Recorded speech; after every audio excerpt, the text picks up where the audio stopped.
Good afternoon, good evening, guys. We are back. I missed you. And look, we're actually soloing it tonight. How are you doing? As you can see by the title and the thumbnail, I am going to cover something new today. I am so excited.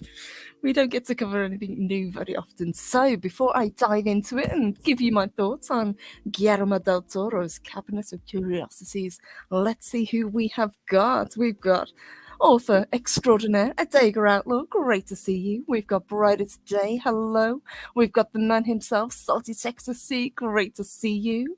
We've got Daniel, hello Daniel. And all the way from Japan, Wakazashi Tea House, good morning. Hey great, good to see you. Hope you guys are doing well today. So, this is a little bit of a mixed bag. I'm actually kind of excited to do this because this is the first time that I've been able to kind of stagger a release. Because usually with Netflix, what they do is they just release it all in one go, but they've decided to stagger it over 4 nights. So each of the nights we get 2 episodes to review. So that's kind of cool. Well done, Netflix. That was a good idea. And hey, to D-Bud Martin, good to see you. So, just to give a quick bit of background about this show before I dive into the 2 episodes, and hail to Sentient Dildo, I see you there. How are you doing? So, this is a anthology horror series that has been created specifically for Netflix by Guillermo del Toro. This is a pretty cool idea because usually they do quite well with their anthologies. If anyone's seen Death, Love and Robots, for example, that's a really good series that they do as well, which is surprising. And I've always been a big fan of anthologies anyway. I've talked about in the past my love things like Twilight Zone. And this kind of fits into it. It's not quite, but it's in the ballpark.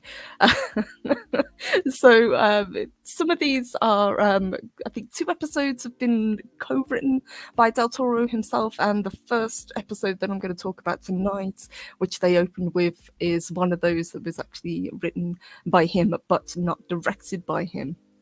I won't give everything away, but I will be talking slight spoilers. So, guys, if you do want to watch it, just let me know. I'll kind of dance around some of the elements so I don't give away all of the plot, but I'll try to give my thoughts as best as I can on them. So, and sorry if you can hear my dog in the background.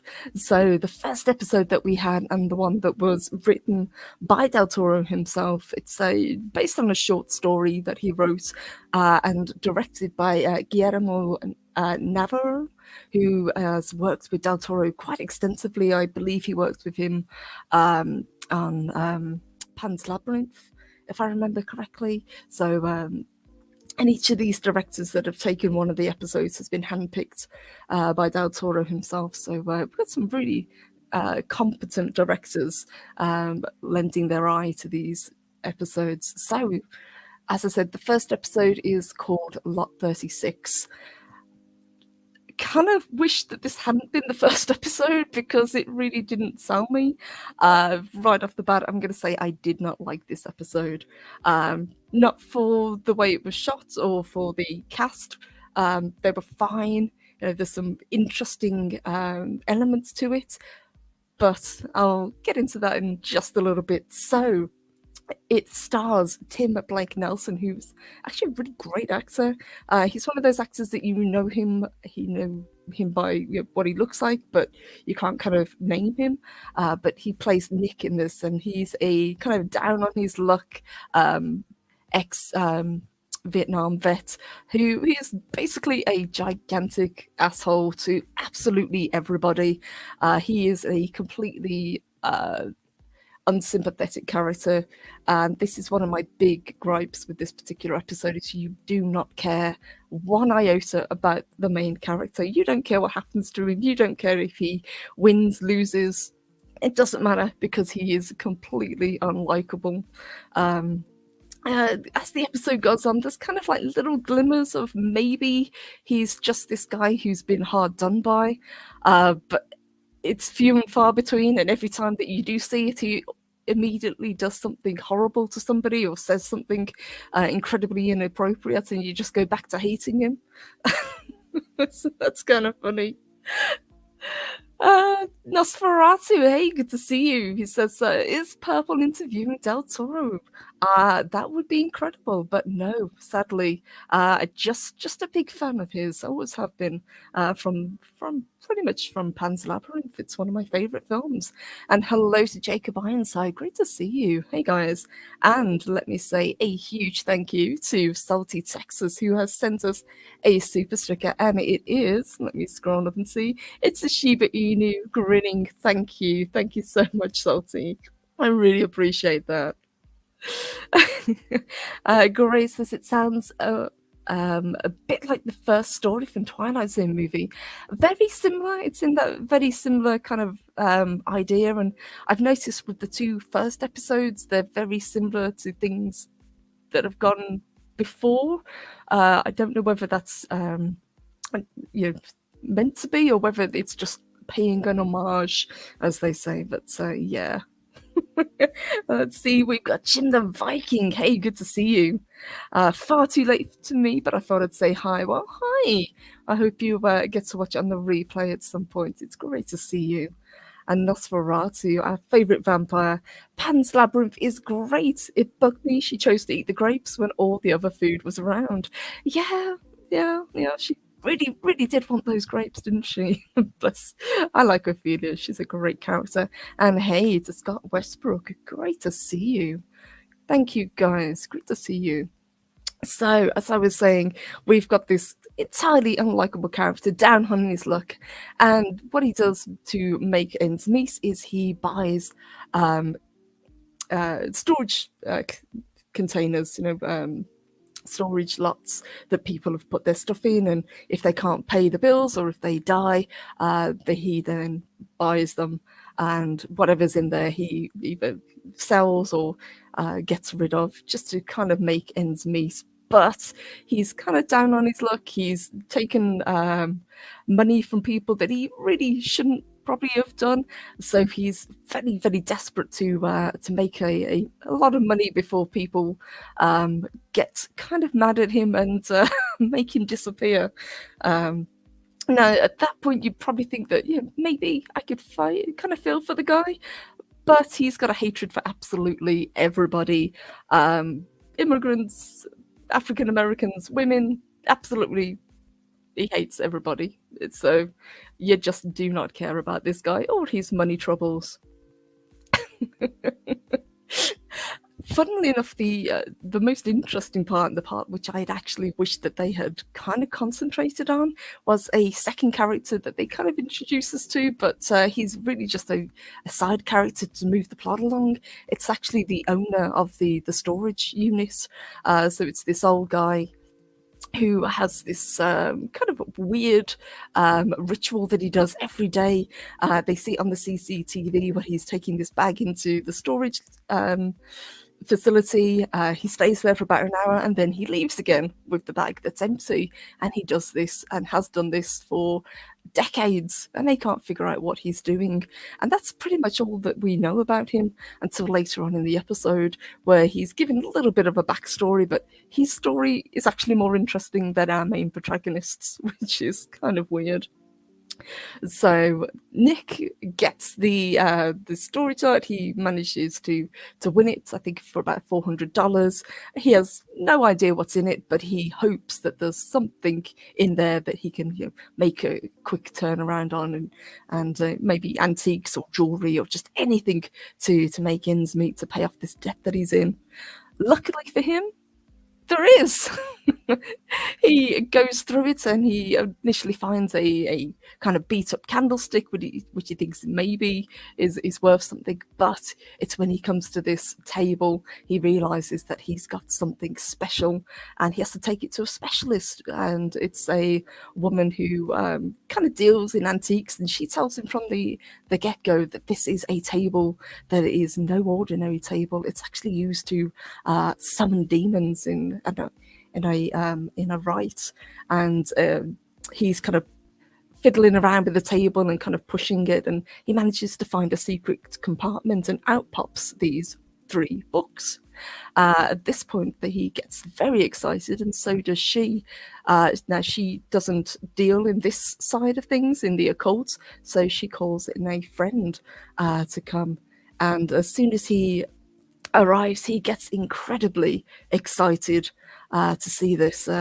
But he said that there should be 4 books.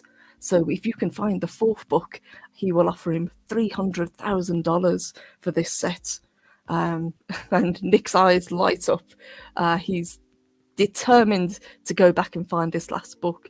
So with the fella in tow, he goes back to the storage container and goes hunting to find down this missing item. And that is where everything kind of falls apart. And for me, this is where the episode really should have started, not in the last 10 minutes, because it kind of just chugs along up until that point, and I don't care about his backstory. I want to get to the meat of the episode, and that is the occult side and what this old fella was actually hiding behind.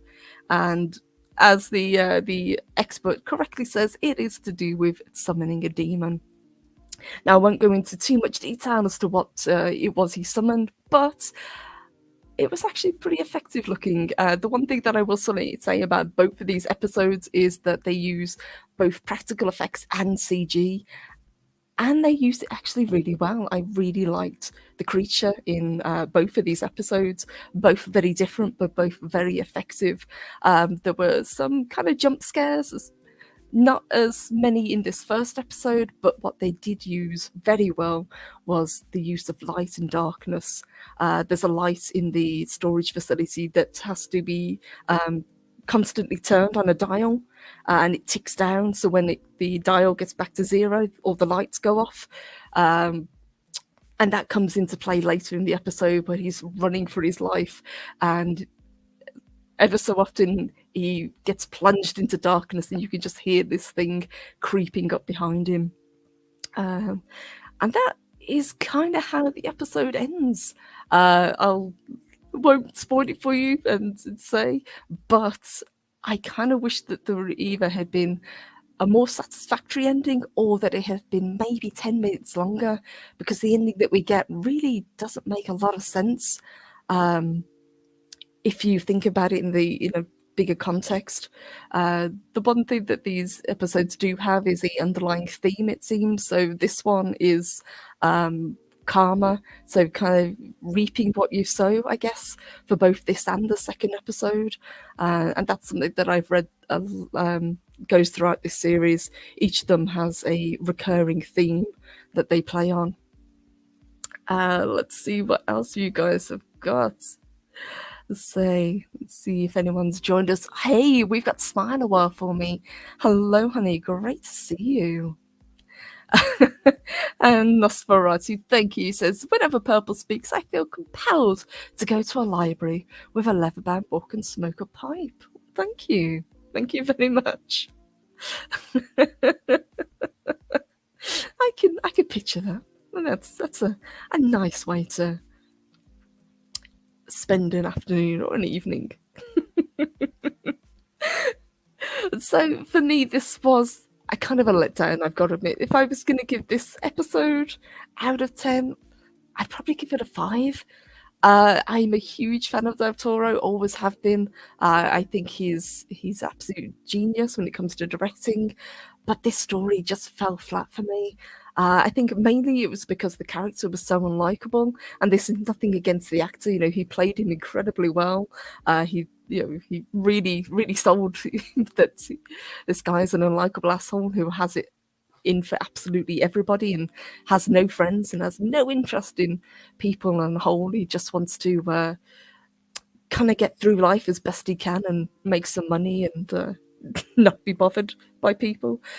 But the whole idea that you can't really go through life like that, you need other people, you need that human connection. I think that's where they were going. It's the whole, you know, you reap what you sow, what goes around comes around. It's that recurring theme throughout this episode, and it's a little bit heavy-handed for me, but yeah, not the best of the episodes. I kind of wish that the second episode had been the first because that really would have grabbed me. I think this whole series is probably going to be a bit of a mixed bag because there's so many different directors, so many different stories to tell. And honestly, I'm okay with that. If all of these had been by the same director, I think it would be a lot more disappointing. But because there's so many different voices telling these stories, I'm kind of expecting some of them to be weaker and some of them to be a lot better. So yeah, not the best start, but I was very, very happy with the second episode. And Wakazashi says purple makes a disappointing episode sound really good. Thank you. It's a soothing voice and positivity. I try to be positive. Like I said, I didn't hate absolutely everything, but it was a little bit of a letdown. And maybe some people will like it. I've kind of gone through a couple of what people have said on Twitter and a few of the reviews that have kind of dropped recently, and people seem to like it. You know, they're curious about it at least. But yeah, the second episode, now this is when it gets good. So let me take a quick drink before I jump into this one. So this one was so much better. This one made me smile. Okay, so the second episode is the one that you really want to go for. It is Graveyard Rats. Uh, and let me say off the bat, if you are afraid of rats, the dark, claustrophobic, anything to do with body horror, this is kind of an intense episode. It kind of ticks all of those boxes, and I was very, very happy that it did. So this episode was directed by Vincenzo Natali. Now, if you guys are familiar with him or you've heard his name, he was the director. He's best known probably for science fiction and horror. He was behind films like Cube and Splice. This is a guy that really kind of knows how to do body horror very, very well. So he nailed it with this episode. And again, the one thing I take away from them, both of these episodes have incredibly strong leads.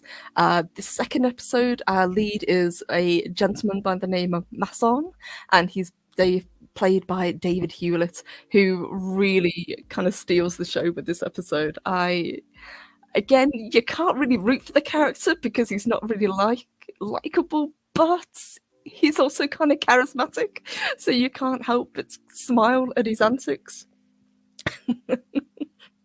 But don't expect any kind of form of redemption for these characters. I don't think we're going to get them for any of these episodes. I think it's very much, as I said, cautionary tales throughout. So this guy, Masson, is a caretaker of a graveyard, and again, like our previous character, he's kind of down on his luck, but he is also incredibly greedy. We first are introduced to him where he catches two grave robbers stealing from a corpse. He kind of threatens them and kind of chastises them and tells them, the one thing that made us human is that when we started burying our dead, that's what sets us apart from animals. And as soon as he scares them off, he drops down into the grave and starts stealing from the corpse himself, which did make me smile. So that's how he is kind of making ends meet. He's taking from the corpses that have been newly buried. Let me jump back and see what you guys are saying. Let's see. Hello. We've got Leah Rose. Great to see you. She said, sounds excellent. I think so. I really love this. And Wakasashi said, David Thewlis. Hope he's better here than Blind Man. Oh, no. Not David Thewlis. Sorry. David Hewlett. It's Hewlett. Really, really good actor. I can't think what I've seen. I believe he's been in Stargate. I think he played one of the roles in that. But don't hold it against me, guys. I've never watched Stargate. But he's a great character actor in this, and he really does sell the role.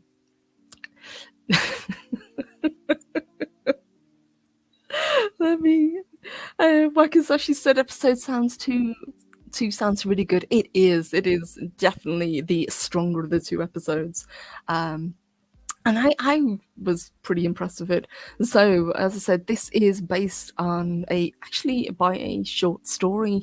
I think some of these will be, but this is a short story by Henry Kuttner. If anybody is familiar or recognizes that name, he was actually a sci-fi kind of pulp author, but he was also a very good friend of H.P. Lovecraft, similar to Aston Clark Smith. And Kuttner actually wrote several of the stories that contributed to the Cthulhu mythos, which was pretty interesting. And you can really see that in this episode. They've really kind of lent into the whole Lovecraft theming with this, and I loved it. It looked great. If this episode had been like an hour and a half long, it would have been absolutely fine with me. Both of them are about 40 to 45 minutes long. I think some of them are about an hour long, but yeah, both of these, I think, are the shorter episodes that we've had so far. But let me jump back and go back to where we were. So, again, he is down on his luck. So, to make ends meet, he's robbing corpses, or at least he's trying to, because every time he tries to get to the bodies that have been buried, apparently rats are stealing them, and he's getting kind of frustrated about it. He kind of bemoans this to a loan shark and tells him, this something has to be done. I put traps down, I put poison down, I put gas down. Nothing is working against these rats, and he's actually been bitten when he was trying to rob the previous corpse, and he's got a big chunk taken out of his hand by these awful rats. He said that this isn't natural behavior. Rats aren't supposed to do this. Why would they be stealing the bodies? What could they possibly want with them? They're not eating them. And the guy that he's kind of complaining to just kind of brushes him off. He doesn't want excuses, and he just thinks he's making up a tall story. And he tells him, either you get the money that you owe us, or we're going to bury you in your own graveyard. And Masson is, as I said, charismatic, but kind of cowardly, as well as being greedy. So he has to come up with a way of making money really quick. He goes to a shady undertaker, or mortician rather, and he says, what have you got for me? There's got to be something. Just let me take a look at the corpses. Some of them must have gold teeth that I can take. And there's this kind of great scene where he's kind of going through these bodies, and just none of them have anything on them of value, and he's getting frustrated until he sees behind a curtain the mother lode. a very rich merchant has just passed away, and this guy's got a mouthful of gold teeth, and the family come in. He ducks behind a table, and they're saying he's going to be buried with loads of jewelry, he's going to be buried with his medals, and he's going to be buried with this very expensive, I believe they said in the episode, priceless sword that was given to him. And our friend Masson, his eyes just light up once again, like our previous character in the first episode. Greed gets the better of him, and he decides he absolutely, this is a prize that he cannot get away. So he is determined to get this, and this is where the episode really picks up. Again, it was a little bit of a slow build, but there's some fantastic dialogue in this, especially back and forth, and some of the speeches that David Hewlett delivers. They're a lot of fun. It's kind of turn of the 20th century. I think it's not New York, but it's kind of that sort of area. It's got almost like a steampunk kind of vibe to it, but everything is kind of grimy and dirty, and it's not quite a Victorian feel to it, but that's the aesthetic that we're going for, and it looks great. Again, the costuming is fantastic, the props, and when I get to it, the special effects and the practical effects are wonderful as well. So he digs up this old fella to claim his possessions, but the rats have already got to him. As soon as he opens the coffin, he sees him disappearing down this tunnel that they've built, and Masson's having absolutely none of this. This is too big of a prize to get away, so he kind of steals himself, even though he's afraid of both the rats and of being buried alive, and he's very claustrophobic, and he just kind of goes down the tunnel after them, determined to get this back, or at least retrieve some of what's been taken. It's a pretty long scene. There's if you don't like the dark, if you don't like closed spaces, and the camera work is actually really good. I think it will make a lot of people uncomfortable. The one thing I will say about this particular episode is it's so darkly lit. Try and watch it in a dark room. I think you'll get a much better appreciation for it. He kind of shuffles along. He's got a lantern with him, which is the only source of light. So it's kind of a thin beam of light, but it's very effective the way that they use it. Of course, he's chasing after this pack of rats, and what do rats do? They attack. Now these are kind of normal rats. They're black rats, I guess you would call them, but these things they're pretty awful. If anyone has read, I believe it was Graveyard Shift, I think it was by, and I think Wakazashi might be able to correct me if I'm wrong, it was a short by Stephen King. Very, very similar vibe to this story, without the Lovecraft elements that's thrown in later. It's that kind of idea where they go after and go down into the tunnels, and he discovers things that he probably wished he hadn't. Earlier on, it's mentioned that there is, or thought to be, a black church where people worship these unholy deities, and unfortunately for our hero Masson, it was correct. This is where he comes across not only a incredible prize in the form of a medallion that he absolutely has to have because he's lost all of the other riches that he followed down, but he also comes across the owner of the medallion, who springs not quite to life but to unlife, I guess. He gets attacked by a zombie. Pretty effective jump scare, even though you can see it coming a mile away. And again, this is one of Del Toro's strongest suits, in that he uses practical effects. If anyone's seen, which one was it? I think it was the first Hellboy, where he's carrying around the kind of legless zombie on his back. It's very similar to that kind of looking thing, but this thing is determined to get his medallion back. So he manages to break away from it, and he's off. He has to find a way out of this weird church. He managed to find a tunnel. He's kind of crawling as quickly as he can back out of this tunnel, and all the time this thing's behind him, and it's croaking. It's saying, "Mine, mine." He wants its medallion back.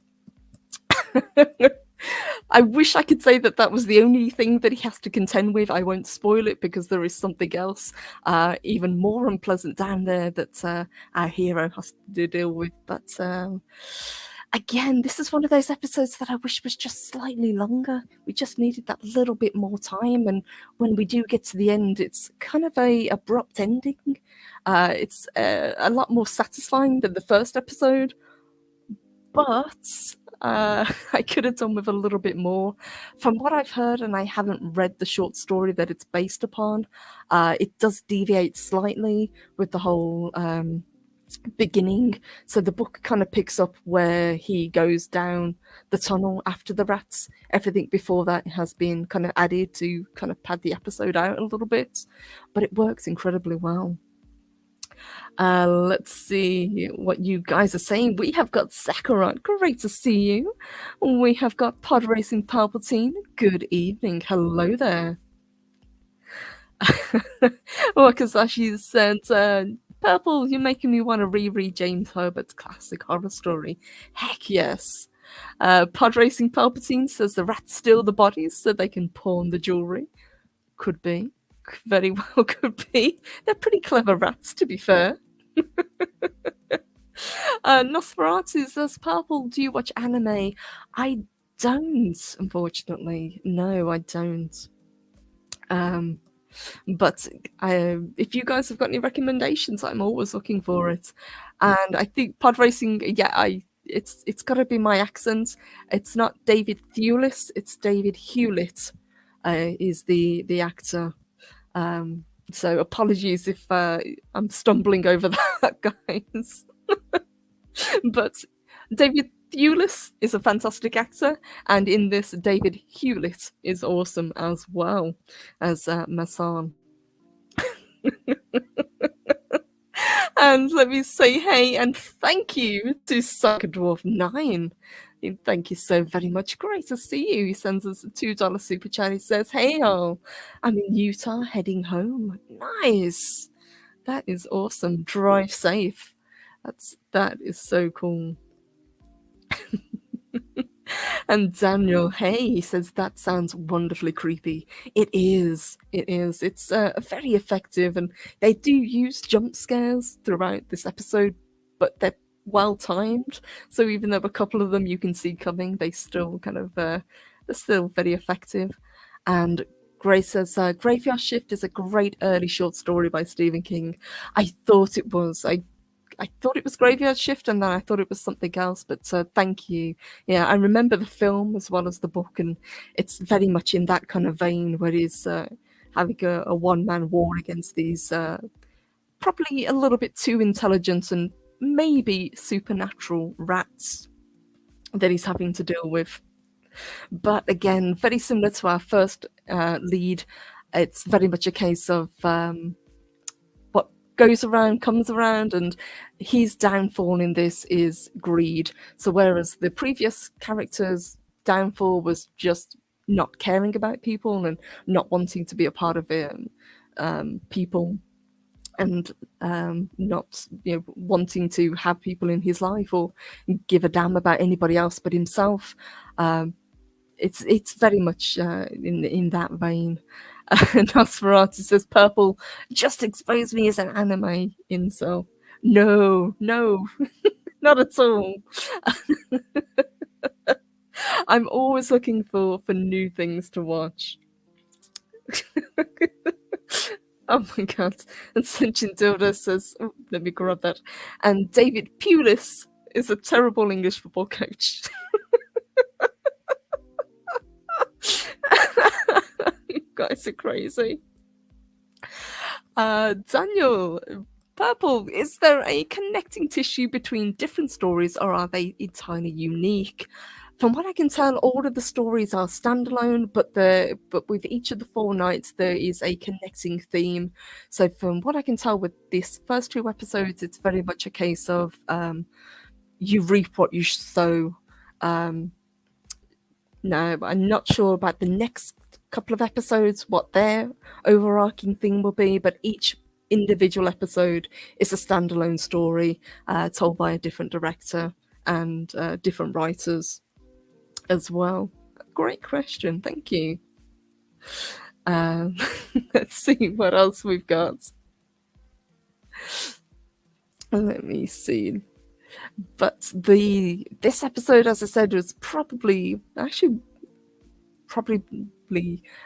depending on the rest, will probably be my favorite. Great use of lighting again. Really enjoyed the characters for what they had. Script was very, very tight as well. Got some great kind of one-liners, and my son is such a kind of conniving, opportunistic character. He gets into these scrapes, especially when he's down in this the black church, as they call it, with this deity, this Lovecraftian thing that's being worshipped, and he says, I'm going to repent, please, please, Lord, if you get me out of this, I will be a changed man." And he manages to escape, and greed gets the better of him again, and then he kind of gets out of that scrape, and he says, you know, "Please, please, if you get me out of this, I will be better. I swear, I'll never do anything like this again." And this is a man that never learns from his mistakes. Every time that he has an opportunity to kind of be better or do better, his greed gets better of him in the end, and that's his downfall. But he was a lot more interesting a character than the previous first episode.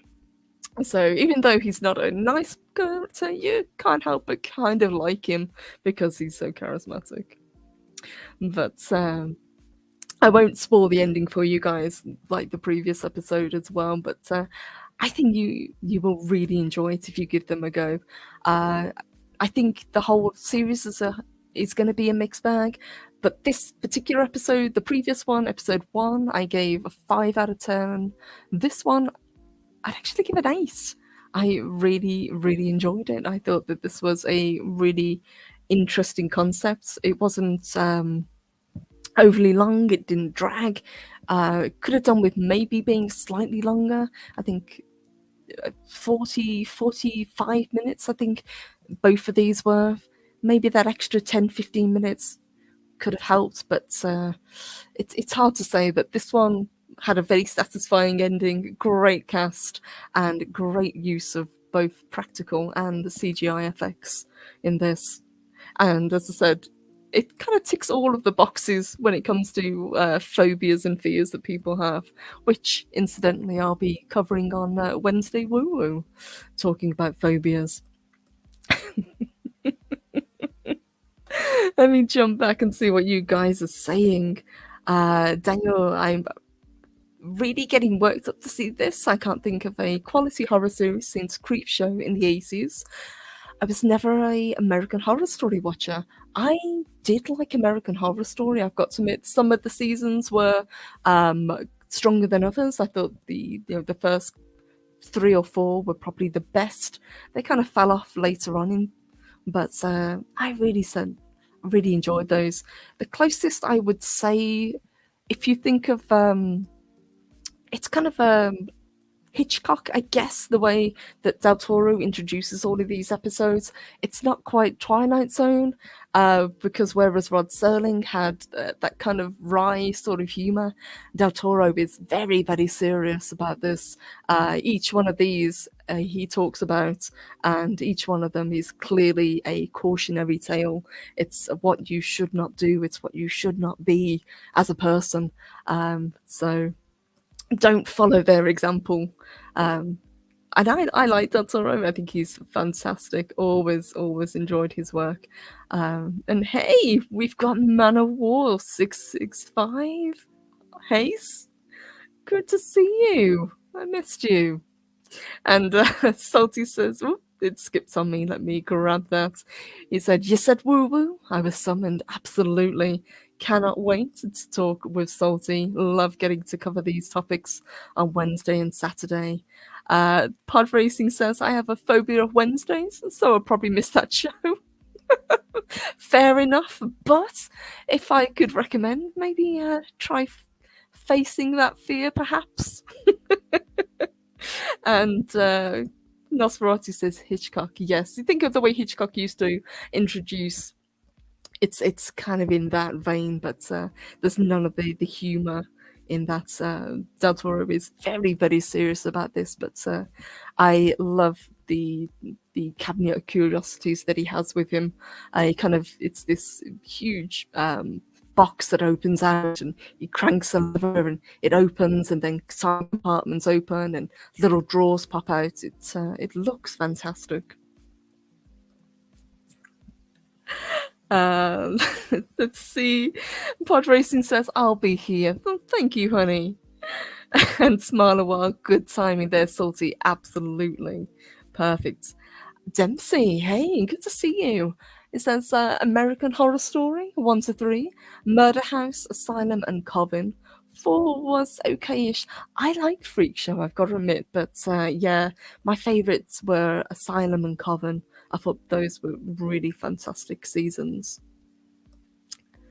Let's see. Daniel says, "I like that they made a practical cabinet for the show." Me too. And actually would really like to build my own cabinet of curiosities. I would love to have, uh, in quotations, a unicorn horn, which is a narwhal horn, or a Fiji mermaid. I think that would be amazing. I feel already like to collect things where it would work. Let's see. Nosferatu, Texas Chainsaw Massacre is the best film of all time to me. It really didn't rely on gore. Absolutely. Um, these couple of episodes, I would say the second episode is more gory. Certainly, there's a lot more kind of body horror, I guess you would call it, than the first episode. The first episode is definitely more implied horror. It leans quite heavily on the whole use of darkness and the fear of the unknown.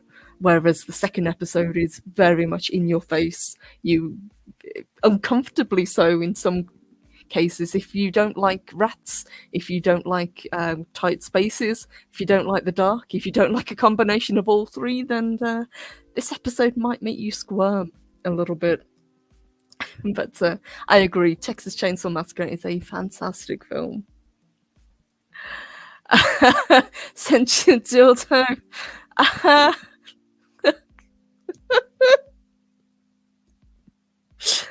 If there is a antique version, perhaps as a curio, maybe. And Pod Racing says, "I built some wardrobes over the weekend. Biggest disappointment is that they never went to Narnia." Oh dear. And Dempsey, for me, Event Horizon is number one horror. There's something about the outside of an unknown science aspect that really gets me. Agreed. And Event Horizon was one of those, it was a sleeper film. People didn't really kind of like it. Very similar to, I think, The Thing, if I remember correctly, didn't really do very well, but it's since it's become a cult classic. Great film, and another one that has a Lovecraftian feel to it. Let's see if there's anything else that I can cover. Like I said, I don't want to give the endings away to these two episodes, so but I urge you, if you are interested, to watch them. The next two that we've got coming up, which will be back at same Valkyrie time, same Valkyrie channel, tomorrow, is Autopsy and The Outside, which, having seen these two episodes, I'm looking forward to. Later on, we have got some short stories that have been kind of adapted from H.P. Lovecraft, which is great to see. We've got another short story that is from Guillermo del Toro. So we've got some really great episodes coming up. We've got some great directors as well. Jennifer Kent, I think, does one. I think David Pryor has an episode coming up as well soon. So on the whole, I'm pretty happy with this so far. I think it was a good idea, and I'm actually really, really happy that they kind of took a gamble, I guess, and released it over 4 nights and the lead up to Halloween. I think it's a really good idea. It gets people talking. It gives me time to review them. So thank you. I'm not sure if that was Del Toro's idea or whether it was Netflix's idea, because generally what they do is obviously, they release everything in one go and you just kind of binge watch it. But I think this was a really clever idea, and they do well, surprisingly, with their anthology series. Oh, hey, Silverlock, great to see you. Thank you so much. He sends us a 9.99 super chat. Thank you. Says, dang it, came in late. Oh, that's okay, honey. Hopefully, you don't mind watching from the start. I'd love to hear what you think, but thank you. So good to see you, and we've got I think it was Saturday. Correct me if I'm wrong, Salty, but we've got a woo woo show coming up, and I need to pick a Halloween costume. So if anyone's got any suggestions, let me know. But thank you, Silverlock. Great to see you. And yes, Salty says a Halloween show, guys. Salty, if you've got the link before I wind down, please put it in the chat, because I think a lot of people that worked on this know about it, and I think a few of you guys have heard us talk about it for the last couple of weeks. We are incredibly excited. Salty has worked so very hard to bring you this. We have got on Halloween, of course, a showing of let's see if he puts it in.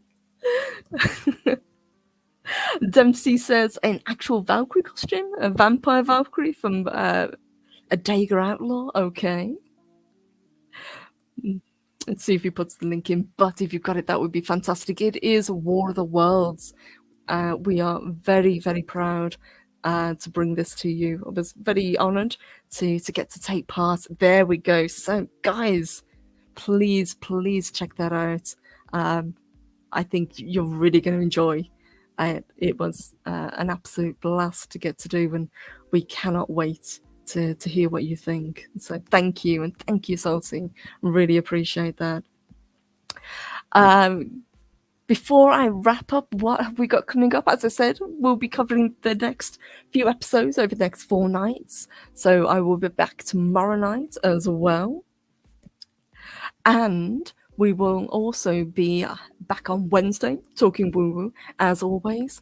And we'll be back on Saturday talking woo woo as well. So, guys, let me say a huge, huge thank you to everybody who joined today. Really happy to get to talk about something positive, something that I was hoping was going to be good. But again, a little bit of a mixed bag, but I was happy so far with what we've got. So I'm looking forward to reviewing the next couple of episodes in line. And guys, you are fantastic. Let me just check, make sure I haven't missed anything, because I do. Yes, I have. So, hey, we have got from Manowar665, who has been with us for 18 months. Thank you, honey. He sends us a member chat. He says, has been a while. The missus says hello, and hello to your lovely wife. It was so good to get to spend some time with you guys and to get to chat with her. Miss you guys, so thank you, Manowar. Really appreciate that. Hope is indeed a 4-letter word. Absolutely, Daniel. There's a few other 4-letter words that I know as well, but yes. And Nosferatu, purple and grey are too pure for this world. Well, thank you. You wouldn't say that if you heard us swearing, but thank you so much. You guys are awesome. So let me wrap this one up for tonight. Wanted to go for about an hour, so I think that's covered it pretty well. You guys are amazing as always. So thank you to everybody who joined today.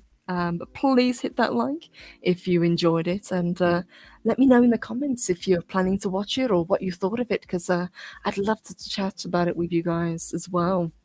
If anyone's gonna give it a shot, as I said, I would recommend if you like the horror, if you like something a little bit different, or if you're just a fan of Del Toro.